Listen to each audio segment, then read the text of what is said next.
오늘 우리가 읽은 이 본문의 말씀은 사도행전 그리고 오순절에 성령 강림이 임한 이후에 초대교회 당시에 일어났던 많은 일들 가운데에서 최초로 기적의 사건을 다루고 있는 본문입니다. 나면서부터 걷지 못하였던 사람이 걷게 되어지고 뛰게 되어진 이러한 놀라운 기적의 사건을 다룬 것이 오늘 본문의 말씀입니다. 성령이 강림하시고 사도들이 말씀을 전할 때 많은 사람들이 그 말씀 앞에 굴복하고 돌아오고 회개하는 역사들이 일어나고, 그래서 초대교회가 형성이 되어지고 그 초대교회의 아름다운 삶의 모습들이 잘 나타나고 있습니다. 그리고 나서 이런 놀라운 기적의 사건이 기록이 되었다 하는 것을 볼 때에 우리의 눈으로 볼 때는 매우 자연스러워 보입니다. 성령의 역사심에 따르는 당연한 모습들이다, 이렇게 보여집니다. 그래서 누가가 사도행전을 기록을 할 때에 마치 그와 같은 성령의 일하심이 바로 여기까지 미친다라고 하는 것을 보여주는 듯해 보입니다. 그런데 정작 우리가 좀 더 신경을 써서 보게 되어지면 이 기적의 사건이 있는 것 때문에 4장부터 보시면 초대교회가 박해를 당하기 시작합니다. 박해의 원인이 되는 이 기적의 사건, 이것을 왜 누가가 기록을 했을까 하는 진의에 대해서 우리가 좀 더 깊이 사고할 필요가 있겠습니다. 그래서 제가 이 사건에 등장하고 있는 인물들을 소개를 하면서 과연 무엇을 의도하여서 이 사건을 기록했는가 하는 것을 찾아보고 오늘 우리에게 도전하는 말씀들을 같이 묵상을 해보기를 원합니다. 여기에 등장하는 사람 가운데는 우선 나면서부터 걷지 못하는, 못 걷게 된 사람, 성전 미문 앞에서 구걸을 하는 거린, 이 사람에 대해서 우리가 같이 한번 생각을 해보겠습니다. 나면서부터 걸어본 적이 없는 사람, 한 번도 걸어본 적이 없는 이 사람의 나이는 대략 40세입니다. 정확하게는 이렇게 표현되어 있습니다. 4장 22절 말씀, 화면을 통해 같이 한번 보겠습니다. 이 표적으로 병 나은 사람은 40여 세나 되었더라. 40여 세나라고 하는 말은 최소 40세, 영어로 하면 more than 40 years old 또는 over 40 years old, 40세 이상 된 사람, 적어도 40세, 이런 말입니다. 왜 이런 말을 썼을까요? 나면서부터 한 번도 서본 적이 없는 이 사람의 그 삶의 길이가 얼마나 긴가, 40년이라고 하는 세월 동안 그가 겪은 인고가 어떠한가라고 하는 것을 보여주고 있는 것입니다. 처음부터 포기하진 않았겠죠. 일어설 수 있겠지, 일어설 수 있겠지, 이렇게 부모도 그렇고 본인도 그렇고 소망을 가졌을 거예요. 조금 있으면 일어설 수 있을 거야 라고 하는데, 그것이 10년이 지나고 20년이 지나고 계속 시간이 흐르면서 점점 부모의 마음은 말할 것도 없고 본인의 마음에서도 더 이상의 나을 수 있는 가능성에 대한 소망을 가질 수가 없게 되는 거죠. 소망의 불씨가 꺼져가는, 40여 세나 되었을 때는 이미 그 불씨를 찾아볼 수가 없는 그러한 모습이다 하는 거예요. 그래서 그가 버티는 것은 그저 하루하루 누군가가 자기를 성전 앞에 데려다주면 그거를 통해서 자신의 생명을 연명하는, 그것으로 그냥 살아가는, 현실적인 문제와 씨름하면서 사는 모습에 불과하고, 만약에 이 사람에게 어떤 소망이 있다고 하면 그것은 병으로부터 나을 것, 다시 일어설 수 있을 것, 그러한 소망이 아닌, 지금 내가 구걸하고 있는 이 동안에 혹시라도 손이 좀 큰 사람 만나서, 혹시라도 자비로운 마음을 가진 사람을 만나서 어제보다는 조금 더 많은 수입을 얻으면 좋겠다라고 하는 그러한 소망만이 남아있을 그러한 사람입니다. 그 앞에는 이 사람만 구걸을 하고 있는 것이 아니라 많은 사람들이 구걸을 하고 있었음에 틀림이 없어요. 왜냐하면 유대교회에 있어서 가난한 자를 돌보고 동정을 하고 하는 일들은 종교의 의무 중에 하나입니다. 그렇기 때문에 성전을 드나드는 사람들은 반드시 그들을 그냥 지나칠 수가 없어요.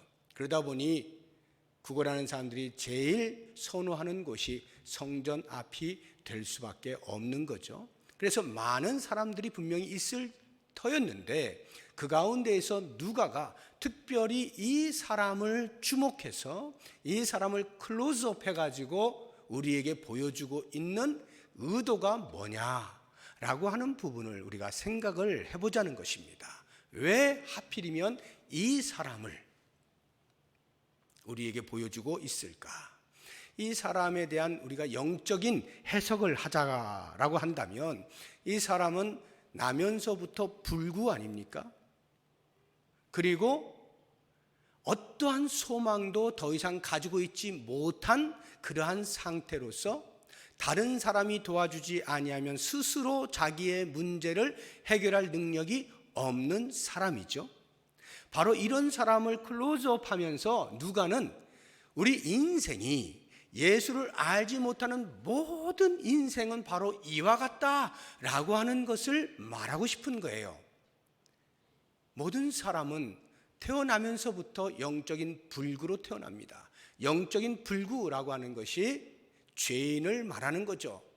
우리는 죄인으로 출발을 하는 거예요. 이 사실을 잘 알고 있던 다윗이 이렇게 고백을 합니다. 시편 51편 5절 말씀을 같이 읽어봅니다. 내가 죄악 중에서 출생하였으며 어머니가 죄 중에서 나를 잉태하였나이다. 이미 아담과 하와 이후의 모든 인류는 죄의 자식들인 겁니다. 태어나면서 이미 죄인으로 태어나게 되는 것입니다. 이러한 영적 불구의 상태로 태어나는 것 뿐만 아니라 그 죄로부터 해방되어지는 것, 죄로부터 노임을 얻는 이것이 모든 인생의 진정한 소망이고 갈증인데도 불구하고 그것을 잊어버린 채, 망각한 채 이 땅에서 어떻게 하면 조금이라도 더 웃으며 살 수 있을까라고 하는 땅의 것들에 집착을 하면서 사는 모습들, 그리고 스스로 그 죄의 문제를 해결할 아무런 능력을 가지고 있지 못하는 것, 이러한 것들이 바로 이 나면서부터 걷지 못한 이 사람을 통하여 우리 인생이 이와 같다라고 하는 것을 보여주고 있는 것입니다. 성전 미문 앞에서 구걸을 하고 있는 이 거린을 생각을 해보십시오. 성전 미문이라고 하는 것이 이 아름다울 미자예요. 문이 아름답다는 겁니다. 이방인의 뜰에서 여인들의 뜰로 지나가는 그 사이에 있는 문이 미문인데 금과 은으로 화려하게 치장이 되어 있는 문입니다. 그래서 미문이에요. 그러한 미문 앞에서 구걸을 하는 겁니다. 그 성전에 미문 하나만 그렇게 화려하겠습니까? 전체 성전이 다 그러한 거겠죠. 화려한 성전입니다. 그 앞에서 구걸을 하는데 정작 그 성전의 주인이신 예수님은 알지 못해요. 정작 성전 자체이신 예수님은 만나지 못하고 있습니다. 그 주변을 어슬렁거리면서 핵심을 놓친 채 이 땅의 것들에 겨우 하루하루 먹고 사는 연명을 하고 있는 이러한 모습, 우리 인생이 이와 같다는 거예요.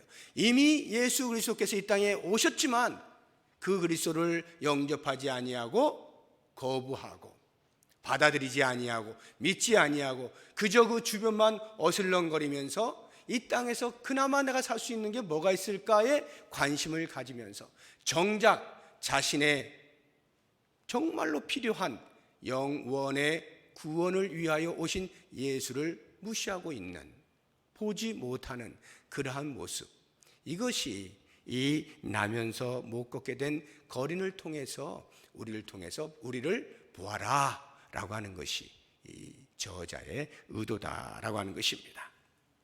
그렇다고 하면 나면서부터 못 걷게 된 사람을 성전 미문 앞에 데리고 오는 사람이 있잖아요. 이렇게 걷질 못하니까 데리고 앉혀놓는 그 사람들은 과연 어떤 사람들인가?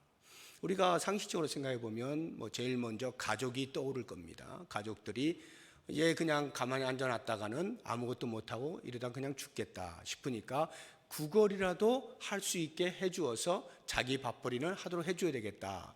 돕는 차원에서 가족이나 또는 친구들이 그 일을 했을 수도 있습니다. 아니면 그 사람을 통해서 나도 좀 먹고 살자라고 하는 어떤 사람이 데려다 주고 수입을 반반으로 나눈다든지 그러한 목적을 가지고 도와줄 수도 있겠습니다. 아니면 직업적으로 그런 일을 하는 경우도 있을 수 있겠습니다. 아무튼 누가 되었든지 누군가에 의해서 그 사람은 성전 미문 앞에 놓여지게 됩니다. 그런데 그 사람을 데리고 오는 사람들이 어느 누구라 할 것 없이 단 한 사람도 이 사람의 진정한 문제, 일어나야 하는 이것에 대하여 관심을 갖는 사람은 없어요. 왜냐하면 자기가 할 수 있는 영역이 아니기 때문에 그렇습니다. 그러니까 그곳에는 아무런 관심이 없고 다만 날마다 빠지지 않고 그 사람을 잘 데려다가 놓는 그 정도의 도움을 줄 수 있는 거예요. 그나마 자리를 잘 봐서 좀 더 많이 얻을 수 있는 수입이 생길 만한 좋은 그런 데를 먼저 가서 앉혀주는 정도, 이 정도면 최선을 다해서 그 사람을 돕는 것이 될 것입니다. 무엇을 보여주고 있습니까? 우리 인생 가운데서는 인생에 가지고 있는 궁극적인 문제인 죄의 문제를 해결할 수 있는 사람이 아무도 없다는 겁니다. 어느 누구를 막론하고 죄의 문제를 해결해 줄 수 있는 사람은 없어요. 그나마 할 수 있는 것은 이 땅에서 남들보다 조금 더 배부르게 먹을 수 있는 거, 좀 더 따뜻하게 잘 수 있는 거, 그 정도 하면 잘하는, 그 이상을 할 수가 없는 인생을 보여주고 있는 거죠. 그런가 하면 성전을 드나드는 종교인들이 또 이제 보이지 않습니까? 제9시에 기도하는 시간에 1절에 보면 그렇게 나오는데, 유대인들은 하루에 3번씩 기도하게 되어 있어요. 3시, 6시, 9시. 이것은 오늘날의 시간으로 이야기하면 아침 9시, 정오, 그리고 오후 3시가 됩니다. 9시니까 3시, 오후 3시에 이제 기도하는 시간에 베드로와 요한이 성전으로 올라간 거거든요. 그럼 베드로와 요한뿐만이 아니라 모든 유대인들은 다 그 시간에 기도의 의무가 있기 때문에 성전으로 올라가는 겁니다. 그러니까 많은 유대 교인들이 성전에 들어가죠. 그러면 당연히 이 거린을 만나게 돼 있죠. 거쳐가게 되어 있는 것입니다. 어떻게 할까요? 모른 척하고 지나가는 사람 별로 없습니다. 이미 말씀드린 것처럼 그것은 유대교인들에게 있어서는 종교적 의무예요. 그래서 그것을 함으로써 그들은 내가 유대교인이다, 나는 율법을 잘 지킨다라고 하는 것을 스스로 입증하기도 하고 사람들에게 보여 인정을 받기도 하는 것입니다. 그래서 그런 구제하는 것이 어렵지가 않아요. 그들은 생활의 습관으로 되어져 있습니다. 그런데 그렇게 동전을 던져주는 사람들 가운데에서 단 한 사람도 이 안진뱅이에 대한 궁극적인 문제, 일어서게 하는 여기에 관심을 갖는 사람은 아무도 없어요. 마찬가지로 그들이 할 수 있는 영역이 아니기 때문에 그렇습니다. 그들이 가진 것이 없어요. 그것에 대하여 답을 줄 수 있는 능력이 없어요. 그러니까 그들이 하는 것은 그것은 그저 그 사람의 어떤 문제일 거야. 부모가 죄를 지었든지 아니면 당사자가 무슨 죄를 지었든지 하나님의 형벌 가운데서 이런 일이 생겼을 거야. 그렇게 치부하고 자기들이 할 수 있는 동전을 던져주는 그것으로 종교적인 만족을 하며 성전을 드나든다, 이 말이죠. 무엇을 보여주는 것일까요? 누가는 이러한 사람들을 통해서 우리에게 보게 만드는 것, 율법은 가지고 있으나 생명이 없는 종교인들, 그것을 보여주고 있는 것이에요. 율법이 있으니까 율법이 요구하는 가난한 자들을 도우라고 하는 그거에 대해서는 순종하여서 동전을 던져주지만 정작 그들의 마음속에 생명이 없으니까, 예수를 모시지 아니하니까, 빛으로 오신 예수님을 거부하였으니까 그들에게는 생명이 없어요. 생명을 그에게 줄 수가 없는 것입니다. 율법이 갖는 한계를 고발하고 있는 거예요. 아무리 종교적인 사람도 그가 정말로 필요로 하는 이렇게 세우는 일을 하지는 못하는 것입니다. 저는 이 부분을 보면서 우리가 깊은 묵상을 할 필요가 있다는 생각이 듭니다. 오늘날 한국교회가 1885년을 우리가 공식적으로 복음이 들어온 시점으로 본다고 하면 지금 135년이 흘렀습니다. 135년이라고 하는 세월 자체는 짧은 세월이 아닙니다만 서구의 기독교 역사에 비하면 아주 짧은 시간입니다. 그런 반면에 서구의 기독교가 발전하는 속도에 비하여 한국 땅에 심겨진 기독교의 발전하는 속도는 비교할 수 없을 정도로 빨리 진전을 이루었습니다. 그래서 온 세계가 깜짝 놀랄 만큼 한국교회는 짧은 시간에 어마어마한 양적인 성장을 이루어내었습니다. 모두가 기이한 현상으로 보고 있어요. 그런데 그와 동시에 또 다른 한 면으로는 우려의 눈길도 보내는 것이 사실입니다. 그 우려라고 하는 것이 이렇게 짧은 세월 동안에 어마어마한 폭발적인 양적인 성장이 있는데 과연 그러한 성도로 구성되어져 있는 교회가 사회 속에서 바르게 역할을 감당하고 있는가, 바른 교회로 서고 있는가라고 하는 부분에 있어서는 많은 사람들이 동의하지 않고 있는 것입니다. 그 이야기는 양적인 성장은 이루었으나 성숙이 부족하다는 뜻이겠죠. 마치 만년 갓난아이 신자가 교회 안에 가득한 것과 같은 그리스도인으로서의 빛과 소금의 역할을 감당하기에는 너무나 부족한 그러한 사람들로 가득한 이런 모습으로 비춰지고 있다는 것입니다. 무엇을 말하느냐 하면 한국 교회의 이 성도들의 심성에 담겨져 있는 이 종교성이라고 하는 것은 어느 사람에 비할 수 없이 강하게 있지만 정작 예수를 믿는 사람, 예수의 생명을 마음에 품은 사람이라고 하는 그러한 차원에서의 성숙된 모습은 찾기가 쉽지가 않다. 마치 유대 교인들이 율법에 대하여 충실하게 지켜내고 가난한 자들 돕고 하는 이러한 일들은 잘 하지만 정작 그리스도 예수가 주신 그 생명은 없는 그러한 삶을 사는 것처럼 이 땅에 있는 교회들이 혹시 그러하지 아니한가? 종교성은 풍부한데 정작 생명 있는 삶은 약한 이런 모습은 아닌가? 만약 그렇다고 한다면 수없이 많은 사람들이 교회를 향하여 필요를 외치고 도와달라고 요청할 때 정작 우리가 줄 수 있는 것이라곤 이 유대인들이 동전 몇 푼을 던져주는 그 정도밖에 안 되는 한국교회는 아닌가 하는 것을 생각해 볼 필요가 있다는 것입니다. 그렇다고 하면 그것은 정상적인 모습이 아니겠죠. 정말로 우리 속에 있는 생명을 나누어 줄 수 있을 만큼의 성숙함이 우리에게 있어야 되겠는데 과연 우리 안에 나눌 생명이 있느냐 하는 이 부분을 이제 그 다음에 등장하는 베드로와 요한을 통해서 우리가 한번 살펴보기를 원합니다. 베드로와 요한도 마찬가지로 유대인으로서 기도하는 의무를 가지고 성전에 들어갑니다. 물론 그것이 그 유대인으로서의 의무를 감당하기 위해서 기도하는 시간을 가지려고 올라간 것인지 아니면 거기에 유대인들이 많이 모이니까 그들에게 복음을 전하기 위해서 간 것인지는 알 수가 없습니다. 그 부분에 대해서는 언급을 하고 있지 않아요. 중요한 것은 이들이 성전으로 들어가는데 그들도 다른 사람과 마찬가지로 이 거린을 만났다는 것입니다. 만났어요.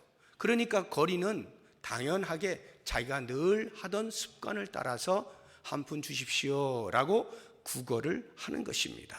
3절을 보시면 그가 베드로와 요한이 성전에 들어가려 함을 보고 구걸하거늘, 이렇게 구걸을 하는 것입니다. 그런데 여느 사람들이 그 구걸하는 사람에게 하는 행동과는 다른 모습이 베드로와 요한에게서 찾아지는 것입니다. 우리 4절을 같이 한번 읽어보도록 하겠습니다.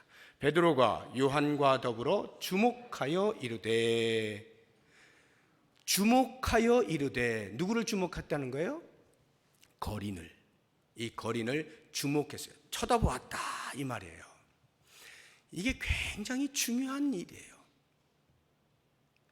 세상에 많은 문제들이 있어요. 그러나 그 문제를 보는 사람이 없으면 문제가 고쳐질 수가 없습니다.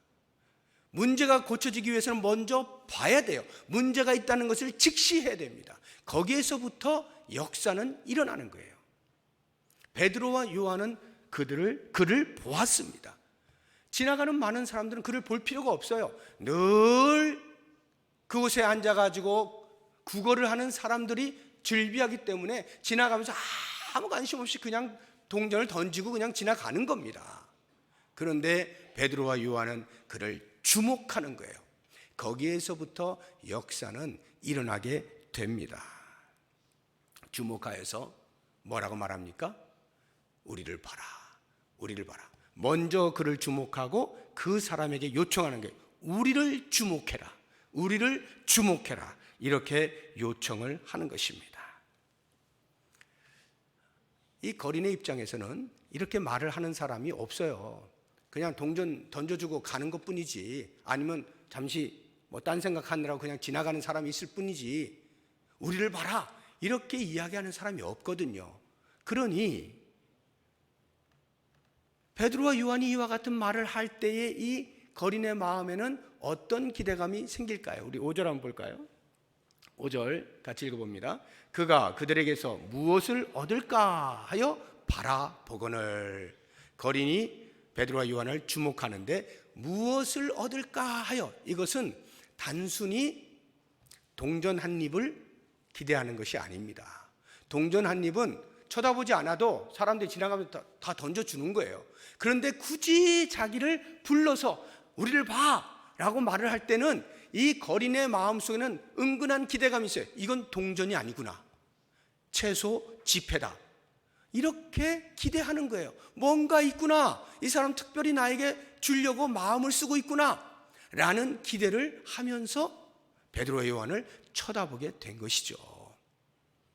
그랬을 때 이 베드로와 요한이 뭐라고 합니까? 지폐를 주는 것 대신에 이렇게 말을 하는 거예요. 은과 금은 내게 없거니와 내게 있는 이것을 내게 주노니. 은과 금은 내게 없거니와 내게 있는 이것을 너에게 주겠다라고 말을 하는 것입니다. 전혀 예상할 수 없었던, 상상할 수 없었던 일이 벌어지죠. 어떻게 해요? 40년 이상을 앉아서만 지내던 그 사람이 벌떡 일어나게 된 거예요. 나사렛 예수 그리스도의 이름으로 일어나 걸으라. 벌떡 일어나게 된 거예요. 그리고는 성전에 들어가서 뛰어서 사람들과 함께 하나님을 찬미하였다, 이렇게 말하고 있는 겁니다. 상상하지도 못한 거예요. 조그마한 예상도 하지 못한 겁니다. 그 일이 벌어지게 된 것이죠. 여기에서 우리는 이 저자인 누가가 과연 우리에게 무엇을 주목하게 하는가 하는 것을 볼 필요가 있어요. 베드로와 요한이 거린을 주목합니다. 거린이 베드로와 요한을 주목합니다. 이 사건을 통하여 누가는 우리에게 무엇인가를 주목하게 만듭니다. 그게 6절이에요. 은과 금은 내게 없거니와 내게 있는 이것을 너에게 준다라고 하는, 여기에 우리로 하여금 주목하게 만드는 겁니다. 자, 은과 금이 내게 없다는 것이 무슨 말일까요? 정말로 돈이 없었을까요? 베드로와 요한의 주머니에 돈이 한 푼도 없어서 이렇게 뒤져보니까 한 푼도 없네? 그래서 야, 돈은 내가 없다, 대신에 내가 이거 줄게 하고 대신 이렇게 세워준 것일까요? 어떻게 생각하십니까? 돈이 있었을까요? 없었을까요? 그건 저도 모릅니다. 만약에 없다고 가정을 해보죠. 정말 돈이 없어요. 한 푼도 없는데 달라는 거예요. 그러니 줄 수는 없고 어떻게 해요? 하고 고민 끝에 다른 거 줄게 하고 그를 고쳐주는 이러한 일을 했다라고 가정한다면, 제가 생각하는 것입니다. 제가 생각할 때 베드로와 요한이 그렇게 하지 않았을 것 같아요. 40년 동안을 앉아있던 사람을 이렇게 세우는 것 가능하겠습니까? 이 자리에 앉아 계신 분 가운데 누가 그렇게 고쳐주는 거 가능하겠어요? 혹시 어디 팔이 부러졌는데 이렇게 고쳐준다든가 조금 예상 가능한 거, 이런 것들은 그럴 수 있겠구나 인정을 할 수 있지만, 40년 동안 앉아있던 사람을 갑자기 말 한마디에 벌떡 세운다? 이건 상상할 수 없는 기적 아닙니까? 아무나 할 수 없는 거잖아요. 보통 사람으로는 할 수 없는 일이에요. 굉장한 기적이에요. 그런데 돈이 없어서 그거라도 해줄게 하고 그런 어마어마한 기적을 일으켜 세운다? 생각하기 어렵죠. 만약 그런 것이라고 한다면요. 만약 그런 것이라고 한다면 저는 차라리 베드로와 요한이 없는 돈 만들어서 줄 것 같아요. 그게 더 쉽지 않겠어요? 이렇게 세우는 것보다 없는 돈 만들어 주는 거, 이런 기적을 할 수 있는 사람이라면 없는 돈 만들어내는 거 그게 어렵겠어요? 주머니를 손으로 뒤적뒤적 해가지고 동전 몇 푼 딱 꺼내가지고 주는, 이 정도 충분히 할 수 있는 거 아닙니까? 아니면 그 동전 받고 있는 그 동전통을 그 안에다 손을 쑥 집어넣어가지고 동전을 막 만져가지고 지폐로 만들어 준다든가 말이죠. 그게 훨씬 쉬운 기적 아니에요? 40년을 앉아있던 사람을 이렇게 세우는 것보다 말이죠. 만약에 기적을 내가 돈이 없으니까 다른 거로 해줄게 라고 하는 차원이었다면 이렇게 세우는 것이 아니라 그가 필요로 하고 있는 돈을 조금 더 줄 수 있는 방법을 사용을 하지 않았겠느냐 이 말이에요. 그런데 그들은 그렇게 하지 아니하는 거죠. 그리고는 돈이 없으니 이거라도, 그런 의미가 아닌 전혀 다른 의도가 그 속에 있었다는 것을 알 수가 있었어요. 만약에 돈이 있음에도 불구하고 돈보다 이 사람에게는 이렇게 세워지는 게 더 중요하겠다 싶어서 만약 그렇게 했다라고 가정을 해보세요. 돈은 있지만 너한테는 지금 돈 몇 푼이 중요한 게 아니야. 너 한 번도 못 일어났지? 내가 그거 세워줄게, 이렇게 세워줄게 라고 하는 것을 목적한 것이었다고 하면 굳이 은과 금은 내게 없거니와 라고 하는 말을 할 필요가 없어요. 그런 말이 뭔 소용이 있겠어요? 그냥 보자마자 일어나 이렇게 하면 끝나는 거잖아요. 일어나. 그렇다고 하면 지금 종합을 해서 은과 금은 내게 없거니와 내게 있는 이것을 너에게 준다 라고 하는 이 말씀의 의미는, 지금 사도들의 눈에 거린에게 필요한 것은 동전 한 입이 아니고 육체의 질병, 육체의 그 불구를 다시 정상으로 만들어주는 그것보다 더 중요한 영원에 대한 이야기, 생명에 대한 이야기, 그것을 전해줘야 되겠다. 베드로와 요한은 그것을 보게 된 거예요. 그래서 그에게 자기들 속에 있는 예수 그리스도의 이름, 그 이름으로 말미암아 얻게 되어진 생명, 그 생명을 너에게 주겠다라고 말하고 있는 것입니다. 그렇다고 많은 사람들이 그렇게 해서 그 사람이 일어난 것 아닙니까? 이렇게 생각을 하는 거예요. 그래서 일어났잖아요. 그래서 그 사람이 지금 필요한 것 해줬잖아요. 예수님도 전하고 생명도 주고 그가 필요로 하는 것도 주고 금상첨화 아닙니까? 그렇게 하지 않았나요? 라는 생각을 하기가 쉽습니다. 그러나 그것은 전혀 다른 생각이에요. 예수님께서 이 베드로와 요한이 그 예수님의 이름으로 그를 이렇게 세운 것은 육체의 질병을 고쳐주는 것을 목적하여서 그렇게 한 것이 아닙니다. 이미 제가 앞서 말씀을 드렸잖아요.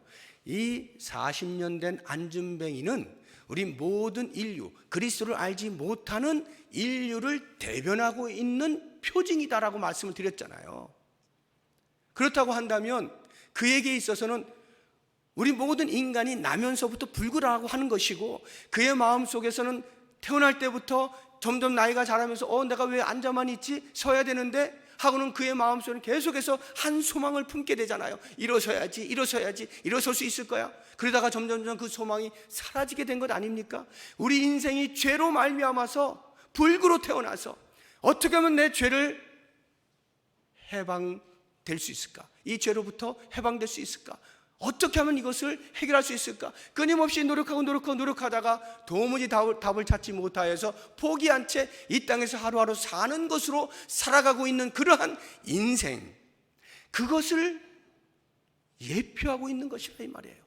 그렇다고 하면 이 베드로와 요한이 그를 일으켜 세웠다고 하는 것은 예수 그리스도의 이름으로 명하노니 일어나 걸어라 라고 하는 이것은 다시 말하여서 우리 인생의 영적인 불구를 고쳐주고 있는 선포라는 것입니다. 죄로부터 해방될 수 있는 유일한 길은 예수 그리스도의 이름이다, 이것을 말하고 있는 것이죠. 예수 그리스도의 이름, 여기에서만이 우리는 진정한 해방을 맛볼 수가 있고 영원한 생명을 얻을 수가 있는 것입니다. 사랑하는 성도 여러분, 과연 내 마음속에는 예수 생명이 있습니까? 예수 그리스도를 모셨나요? 예수 그리스도의 이름을 믿고 있습니까? 그래서 그리스도께서 우리에게 주신 그 생명을 품고 있나요? 그 생명이 그 어떤 것과 비교할 수 없는 최고의 가치라는 것을 인정하고 있나요? 그래서 많은 사람들이 우리를 향하여서 뭔가 좀 도와주시오라고 손을 내밀 때 다른 그 어떤 것이 아닌 우리 안에 있는 이 그리스도의 생명이 최고의 가치가 있는 것이고 저 사람에게 정말로 중요한 궁극적인 것이다 라고 하는 확신 속에서 그 그리스도를 전하고 있느냐 이 말이에요. 그리스도의 생명을 알려주고 있느냐 이 말이에요. 아니면 그들이 필요로 하는 그 무엇을 잠깐 일시적으로 해결해 주는 것으로 그리스도인이라고 착각을 하고 있지는 않느냐라고 하는 것입니다. 오늘날의 성도들이 또는 교회가 이 세상에 대하여서 하여야 할 일은 다른 그 어떤 것에 우선하여서 예수 생명을 선포하고 그 예수 생명을 전하고 예수 생명을 가질 수 있도록 돕는 일입니다. 그 일이 곧 선교 아니겠습니까? 올 한 해 동안에 우리가 이 일에 매진을 하고자 합니다. 지금까지 우리의 마음 가운데 예수의 생명에 대한 뜨거운 마음이 없었다 할지라도 다시 한번 말씀을 묵상하시면서 여기에 우리의 생명이 있는 것이다, 여기에 진정한 가치가 있는 것이다, 모든 인생은 바로 이 예수 생명을 가져야 한다라고 하는 사실을 인지하고 내가 이미 그것을 가진 자로서 누리고 있는 자로서 그것을 나누는 것에 최고의 가치를 두시고 확신 있게 당당하게 세상을 향하여 예수 그리스도를 소개하고 전파하고 그 생명을 나누는 귀한 일에 쓰임받는 우리 모두가 될 수 있기를 주의 이름으로 부탁드립니다. 기도하겠습니다. 오늘 말씀을 생각하시면서